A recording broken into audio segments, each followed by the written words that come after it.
अस्सलाम वालेकुम व्यूअर्स, क्या हाल है आप लोगों के? कैसे हैं आप लोग? Welcome to my YouTube channel vision with Kamran Khan. आज जिस टॉपिक के ऊपर हम लोग डिस्कस कर रहे हैं वो है बच्चों की मेंटली और फिज़िकल ग्रोथ 7 टू 9 मंथ के अंदर किस तरह से की जा सकती है। अच्छा, फिज़िकल ग्रोथ जो है वो इस टाइम पीरियड के अंदर बहुत ज़्यादा इम्पॉर्टेंट है, तो इस वजह से मैं पहले फ़िज़िकल के ऊपर ज़्यादा इम्पोर्टेंस यानी ज़्यादा फ़ोकस करूँगा। होता क्या है कि हम लोगों को सबसे पहले तो क्यूरियोस होता है, क्योंकि यार हमारा बच्चा जो है वो फ़िज़िकल ग्रोथ कितनी कर रहा होगा, किस रेशो से करनी चाहिए, क्या परसेंटेज होनी चाहिए, और जो है वो फलाने का बच्चा जो है वो तो बहुत ज़्यादा टॉल भी है इससे, और बहुत ज़्यादा हेल्दी भी है, हमारा बच्चा तो इतना हेल्दी नहीं है। तो इन चीज़ों के अंदर किन चीज़ों का ख़्याल करना होता है और किस तरह से करना होता है। और इम्पॉर्टेंट चीज़ जो है वो ये है कि हर बच्चे की जो फिज़िकल और मेंटली ग्रोथ जो है वो अपने हिसाब से चल रही होती है, अपने बर्थ टाइम पीरियड से चल रही होती है। लाइक बच्चा अगर कोई बच्चा अगर 8 पाउंड का हुआ है तो उसकी फिज़िकल ग्रोथ जो है वो उसके हिसाब से होगी। और अगर कोई बच्चा 6 पाउंड का हुआ है तो उसकी फ़िज़िकल ग्रोथ जो है वो 6 पाउंड के हिसाब से होगी। अगर कुछ बच्चे ऐसे होते हैं जो प्री मैच्योर एज में जो है वो बर्थ हो जाती है उनकी, यानी आप ये कह लें कि 9 मंथ में बेबी को होना है तो वो 7 मंथ या 6 मंथ या 8 मंथ में हो जाता है। तो उसकी जो फ़िज़िकल एक्टिविटीज़ है और उसकी जो हेल्थ है वो उसके हिसाब से थोड़ी स्लो होती है, और थोड़ा वो लेट चीज़ों को लर्न करता है। तो इस चीज़ के अंदर परेशान होने वाली बात नहीं है, ये एक नेचुरल फिनोमेना है। इसको हम लोग डिनाई नहीं कर सकते, या हम किसी डॉक्टर को कह के कोई एनर्जी बूस्टर इंजेक्शन या कोई एनर्जी बूस्टर डोज़ जो है ना वो अपने बच्चे को नहीं दे सकते हैं। उसने अपनी फ़िज़िकल कंडीशंस के मुताबिक ही बड़ा होना है। ये कोई मैजिकल पावर्स नहीं होती हैं कि जो बच्चे के अंदर हम लोग जो है वो आबरा-कडाबरा किया और वो पावर्स उसके अंदर आ गई। तो ये चीज़ हम लोगों ने बहुत ज़्यादा ध्यान में रखनी है।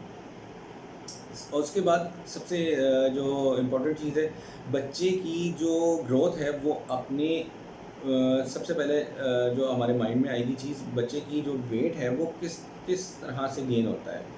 तो 7 टू 9 मंथ के अंदर ईच मंथ आपका बच्चा जो है वो हाफ़ टू 1 पाउंड जो है वो अपने वेट से इंक्रीज़ करता जाएगा, जो कि होता है अगर बच्चा जो है वो 4 टू 5 मंथ के अंदर अपना वेट डबल इंक्रीज़ करता है, डबल ऑफ वेट में हो जाता है, और थर्ड 3 टाइम्स जो है उसका वेट इंक्रीज़ होता है 7 टू 9 मंथ से लेकर 1 ईयर तक उसका 3 टाइम्स इंक्रीज़ होगा।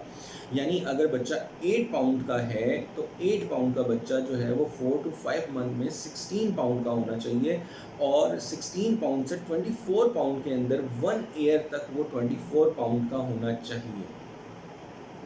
अच्छा, इसके साथ-साथ बच्चे की जो हाइट है वो 7 टू 9 मंथ के अंदर जो है वो ईच मंथ जो है वो इंक्रीज़ होती है, वो 1 हाफ इंचेस इंक्रीज़ होती है पर मंथ। अच्छा, अब उसकी जो है वो जो चीज़ हम लोग नोट नहीं करते हैं या हमारी कॉमनली हम लोग नहीं जानते हैं, इसी चीज़ को, जो हेड साइज़ है।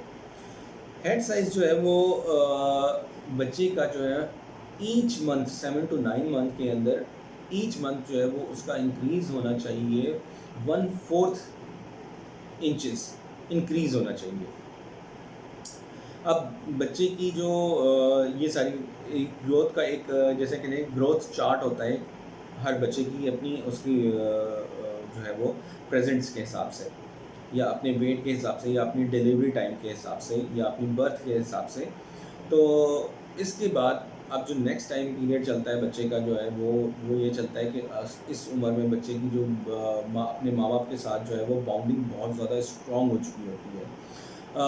लव उसका जो है वो बहुत ज़्यादा स्ट्रॉन्ग हो चुका होता है, उसकी अटैचमेंट बहुत ज़्यादा स्ट्रॉन्ग हो चुकी होती है। इसके अंदर जो है वो जब आप उसको छोड़ के या ऑफ़िस जा रहे होते हैं, या ख़ास तौर पे जो फादर हैं वो, मदर हैं वो जब अपने ऑफ़िस जा रहे होते हैं, तो बच्चा जो है वो बहुत ज़्यादा एंग्ज़ायटी का शिकार हो जाता है, सेपरेशन एंग्ज़ायटी का शिकार हो जाता है।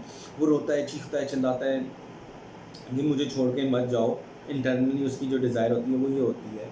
तो इससे आपने परेशान नहीं होना, ये नेचुरल फिनोमेना है। इसके अंदर आप बल्कि ये चीज़ जो है वो देखने में तो बहुत बुरी फ़ील हो रही होती है, लेकिन ये बहुत ज़्यादा अच्छी होती है बच्चे के लिए। क्योंकि जब आप ऑफ़िस से वापस आते हैं, तो उसको पता होता है कि हाँ जी, मेरे पेरेंट्स जहाँ भी जाएँगे, वापस मेरे ही पास आना है। तो वो उसके अंदर जो है वो लव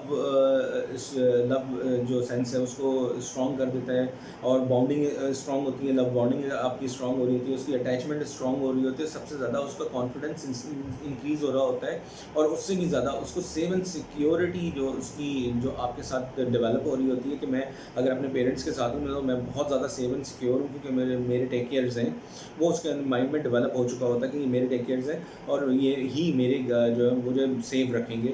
तो वो जो वो पार्ट है वो बहुत ज़्यादा स्ट्रॉन्ग हो जाता है, वो उसकी वजह से बच्चे की जो कॉन्फिडेंस लेवल है बहुत ज़्यादा इंक्रीज़ हो रहा होता है। तो इन चीज़ों के अंदर आपने जो है वो मैंने भी पर्सनली एक्सपीरियंस किया है, तो मुझे भी बहुत ज़्यादा वो होता था कि यार क्यों हो रहा है, मैं क्यों जाऊँ, ये चीज़ें जो है, लेकिन ये उसके लिए बहुत ज़्यादा इम्पोर्टेंट है। आज रिसर्च करने के बाद मुझे पता लगा है कि ये चीज़ें बच्चों के लिए कितनी इम्पोर्टेंट होती हैं। इसी के साथ अपना ख्याल रखिएगा। अल्लाह हाफ़िज़।